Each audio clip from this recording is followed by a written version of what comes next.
Hi అండి, welcome back to our channel. This is Shailaja. ఈరోజు నేను మీకోసం ఇంట్లోనే డిటర్జెంట్ ఎలా తయారు చేసుకోవాలి అనే విధానాన్ని మీకు చూపించాలి అనుకుంటున్నాను. ముందుగా మనం సోడా యాష్ తీసుకోవాలండి. 2.5 kgs తీసుకున్నాను. జల్లించి వేసుకోవాలండి. నెక్స్ట్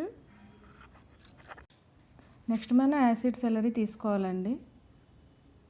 అది మనం ముట్టుకోకూడదండి, వేడిగా ఉంటుంది. దానికోసం మన స్టిక్ అని ఏదైనా గరిటె టైప్లోది తీసుకొని మిక్స్ చేసుకోవాలండి. కంపల్సరీ గ్లౌజెస్ యూస్ చేయాలి, హ్యాండ్స్ టచ్ అవ్వకూడదు. నెక్స్ట్ SLES తీసుకోవాలండి. అది మనకి టూత్పేస్ట్లో, సోప్స్లో వాడతారు. లిక్విడ్ సోప్ విధంగా ఉంటుంది. అది కూడా మనం యాడ్ చేసుకొని మిక్స్ చేసుకోవాలి.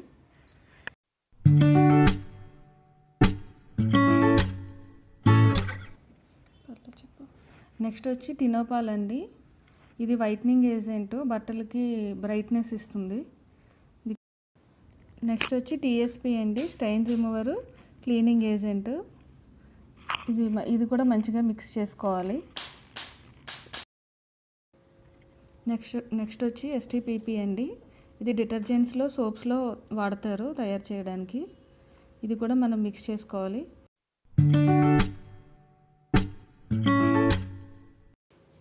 నెక్స్ట్ వచ్చి గ్లోబల్ సాల్ట్ అండి, జీ సాల్ట్ అని కూడా అంటారు. దీన్ని కూడా మనం మిక్స్ చేసుకోవాలి. మిక్స్ చేసుకునే ప్రతిసారి మిక్స్ చేసిన తర్వాత వేరే ప్రోడక్ట్ వేయాలండి, అన్నీ ఒకసారి వేయకూడదు. ఇవి మనకి అన్ని కెమికల్ షాప్లో దొరుకుతాయండి. 5 kgsకి మనకి వాళ్ళే ప్యాక్ చేసి ఇచ్చేస్తారు. అవి మనం లైన్ బై లైన్ మిక్స్ చేసే.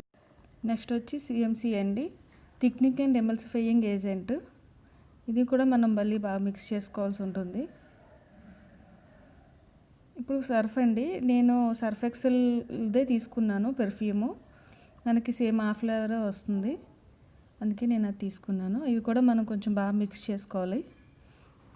నెక్స్ట్ వచ్చి కలర్ గ్రాన్యూల్స్ అండి, ఈ విధంగా ఉంటాయి.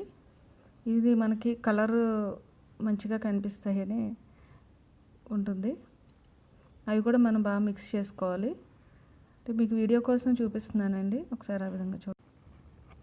రెడీ అయ్యాక ఈ విధంగా ఉంటుందండి. 6 months వరకు ఉంటుంది. ఒక 2 days అనేది మనం అబ్జర్వేషన్లో ఉంచాలండి.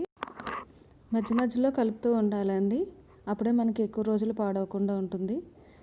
6 మాసాల వరకు ఉంటుందండి. మీరు కూడా తయారు చేస్తారని ఆశిస్తున్నాను. Thanks for watching. Thank you.